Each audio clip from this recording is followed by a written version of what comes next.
एक बार क्या हुआ है, कहाँ से आप आ रहे हैं अभी? मैं तो अभी शिक्षक हूँ और मैं भी बच्चों को देखने आया था यहाँ पर कि क्या हो रहा है, लेकिन जिस तरीके से हमने देखा दिल्ली पुलिस की बर्बरता भी बहुत बेकार है। वो बच्चों को बहुत बुरी तरीके से मारा है और मैं बच्चों से भी वही मिल रहा था, किसी के सर में लगी है, किसी के हाथ में लगी है। जी बिल्कुल जी। सर हम तो पीसफुली प्रोटेस्ट कर रहे थे, हमें कोई को नहीं चाहिए था, हमें तो बस ये चाहिए था कि हमारा सिस्टम जो एजुकेशन सिस्टम है वो सही रहे।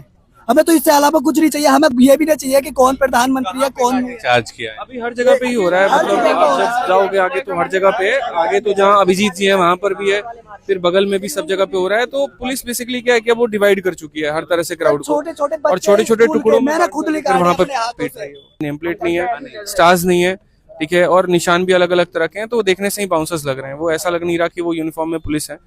और दूसरी तरफ जैसे मैंने बच्चों की जो चोट देखी है ना, तो जैसे सर पर है, हाथ पर है, तो एक क्या होता है कि एक प्रोटोकॉल होता है, तरीका होता है भीड़ को तितर बितर करने का। पहले आप पैर पर मारते हैं, फिर आंसू गोले के आप छोड़ते हैं।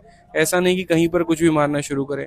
बहुत रेयर ऐसा केस होता है जहां पर वुमेन्स पे जो है मेन पुलिस जो है वो मतलब मारपीट पे जाए। यहाँ तो मतलब मैंने 2-3 अपने आंखों के सामने भी देखा, कुछ लड़कियों के कपड़े तक फट गए हैं खींचातानी में आरएएफ के कांस्टेबल्स के और उनके द्वारा। तो ये थोड़ा गलत है और सरकार को इसके ऊपर में मुझे लगता है कि बात सुन लेनी चाहिए। बहुत ज्यादा तानाशाही है ना, बहुत समय तक चलती नहीं है। जनता का आक्रोश जब तक एक लिमिट लेवल तक है तो ठीक है, हम सबके लिए अच्छा है। कौन चाहता है, कोई अराजकता कोई चाहता ही नहीं है। सब यही चाहते हैं कि सब चीजें बहुत बेहतर हो। आज जैसे हमें बड़ा दुख होता है ये देख करके कि लोग कहते हैं कि हम इसे दूसरा नेपाल बना देंगे तो दूसरा बांग्लादेश बना देंगे। नहीं चाहिए वैसी कोई चीज। हमारी सरकार है, चुनी हुई सरकार है, हमारे अपने पीएम मोदी हैं। मुझे लगता है कि अगर बच्चों के वो नहीं हुए तो वो किसके होंगे। और 1 महीने से लग रहा प्रोटेस्ट बहुत शांतिपूर्ण तरीके से चल रहा था। मुझे लगता है सरकार को तभी ये बात सुन लेनी चाहिए थी, तब ये नौबत नहीं आती।